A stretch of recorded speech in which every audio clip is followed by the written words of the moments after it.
Welcome to the Deep Dive. This is where we take source material you've given us, could be articles, notes, research, and, well, we dive deep. Yeah, the goal is to pull out the really key insights, the knowledge that matters, without you getting lost in all the detail. We try to cut through the noise, basically.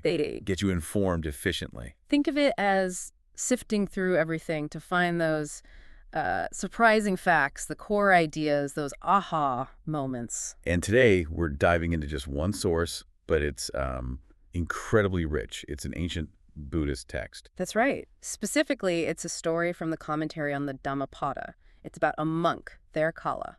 Now, this isn't just some dusty old story. It feels very human, actually. Lots of insights about motivation, what we get attached to. And crucially, about seeking truth. And when someone tries to block your path, it's quite dramatic. So our mission today, unpack this story, understand the people in it, what the Buddha actually taught in this situation, and pull out the wisdom that still hits home today. Yeah, there are some surprising bits in there. It's about wanting to learn, but also about fear, about flawed thinking, and ultimately about finding some kind of freedom. Okay, let's unpack this story then. So the setting is Savatthi, an ancient city, and we meet two main people. Therakala, he's the monk, and a woman.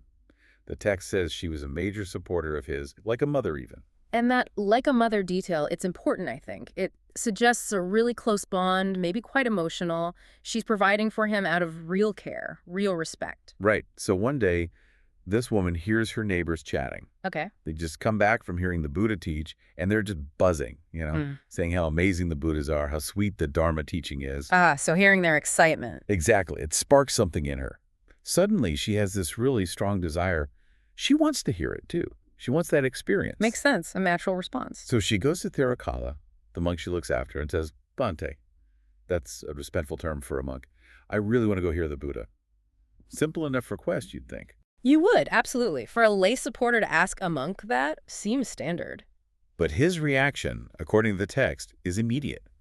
He stops her, tells her, no, don't go. Wow. Okay. Not what you'd expect. And it wasn't just a one-off. She asks again the next day. Same desire, same request. He stops her again. And she asks his third time, and he still refuses. He keeps telling her not to go hear the Buddha. Okay, that's really strange. Why would a monk do that? Discourage someone from hearing the core teachings? What was his reason? Well, this is where it gets really interesting. Because the text doesn't make us guess.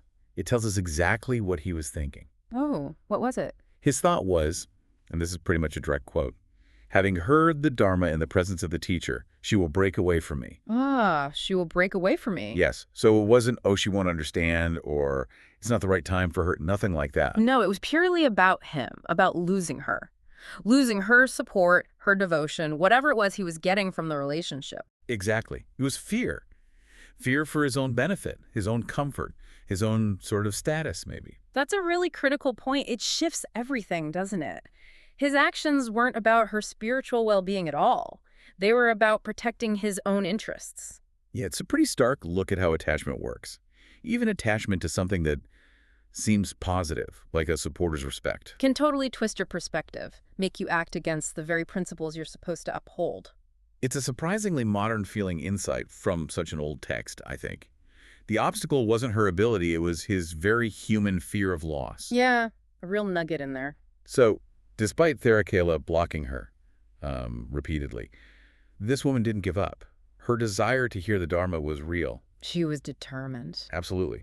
So one day, she basically decides, okay, I'm going. The text says she got up early, had her meal, and then she took the Uposatha vow. The Uposatha vow, that's significant. For listeners who might not know, that's a special observance day for lay Buddhists. They take on extra precepts, kind of like a day of heightened practice and focus. Right, so it shows she was serious about this.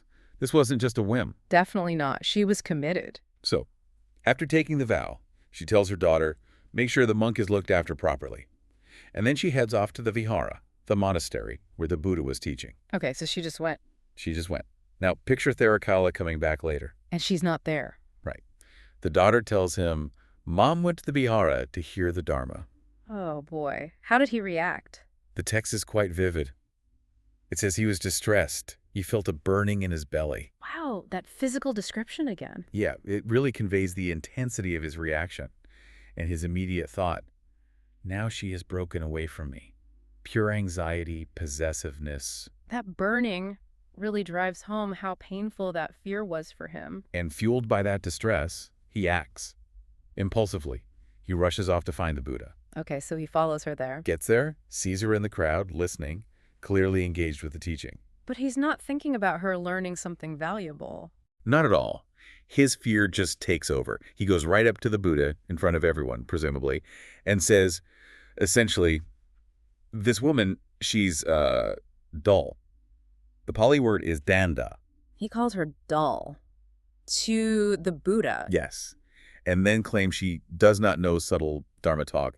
Basically, she's not smart enough for the deep stuff. That's audacious and kind of insulting. It gets worse. Yeah. He then proceeds to advise the Buddha on teaching methods. You're kidding. What did he say? He suggests the Buddha should only teach her about basic things, Yeah.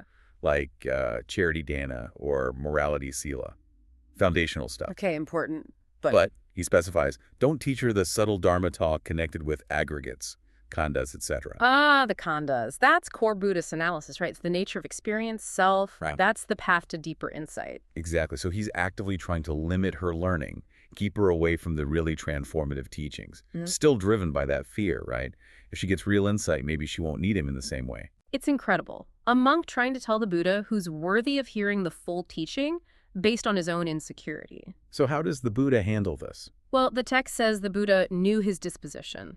He saw right through it. He knew the stated reason, her supposed dullness, wasn't the real reason. He saw the fear underneath. Precisely. And the Buddha's response is pretty direct. No beating around the bush. What did he say? He calls Therakala foolish. The Pali is dupanyo, and he says very clearly that the monk is relying on a wicked view. Papika disinisaya. A wicked view. That sounds serious. It's not just being wrong, is it?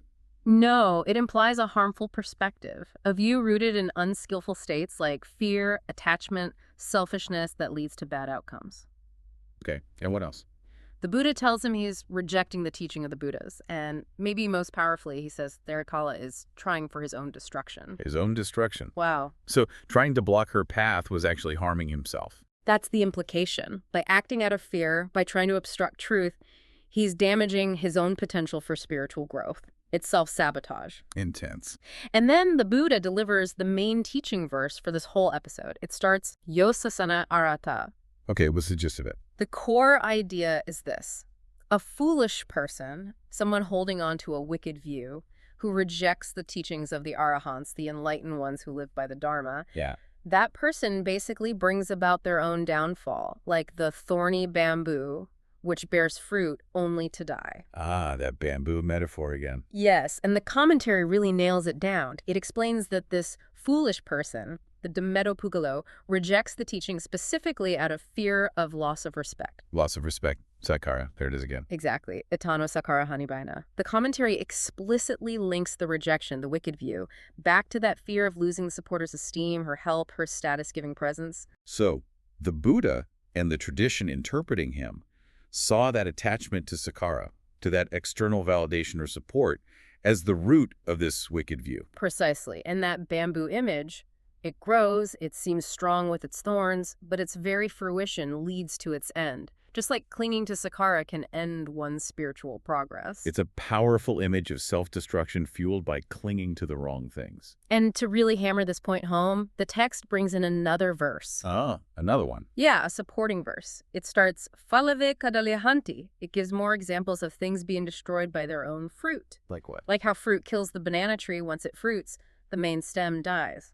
Same for the bamboo, same for the reed. Okay, parallels in nature. And then it delivers this killer comparison. It says, respect kills a vile person as an embryo kills a mule mare. Whoa, that's a graphic. An embryo kills a mule mare. Yeah, mules are infertile, typically. So in the rare case one conceives, the pregnancy is fatal. The embryo can't survive, and it kills the mother. So the analogy is Sakkara, respect, status. It can be just as deadly, spiritually speaking, for a kaparisa, a vile person. Now, vile here might not mean evil in every way, but maybe someone spiritually weak, someone easily corrupted by that desire for respect. Someone like Thera Kaila in this moment. According to the teaching prompted by his actions, yes. His clinging to the sakara he got from her was like that fatal embryo. It was blocking truth, harming others, and ultimately destroying his own potential. That really reinforces how dangerous that kind of attachment can be, especially when it makes you obstruct the path for others or yourself. Absolutely. It's a very strong warning. So after all this, the confrontation, the Buddha's direct teaching, these powerful verses, what happened to the woman? The one who just wanted to learn? Well, the story ends on a high note for her, which is great. Good. What happened? The text says that right then, at the end of that teaching session, the Desanavasan, she was established in the fruit of stream entry. Sutta Pata Phale Patyahi. Stream entry. That's huge in Buddhism, isn't it? Yeah. It's massive. It means she broke through, gained a direct, irreversible insight into the nature of reality. She's definitively on the path to liberation now. No going back. Wow. So despite being called dull, despite the obstacles, when she finally got to hear the unvarnished truth directly from the Buddha, she got it. Deeply. Her capacity was clearly there all along. Her genuine desire met the right conditions, and boom, transformation. That's pretty amazing.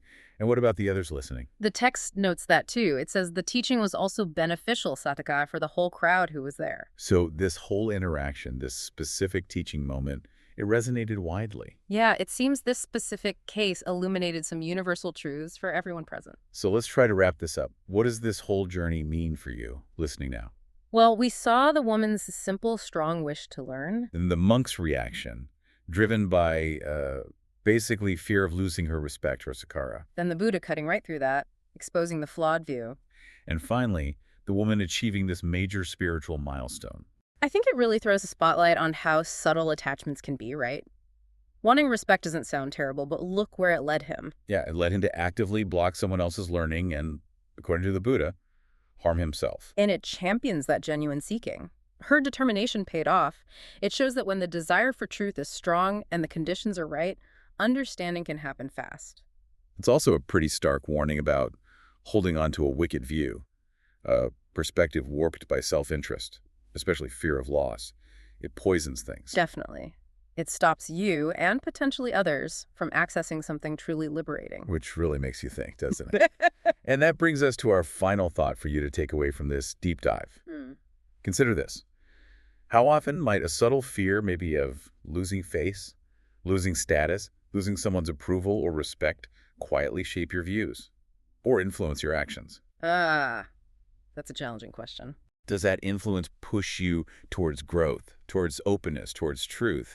Or does it maybe lead you down a path that, like the thorn-bearing bamboo, ultimately works against your own well-being? Something to definitely reflect on. Indeed. Thank you for joining us for this deep dive. Until next time.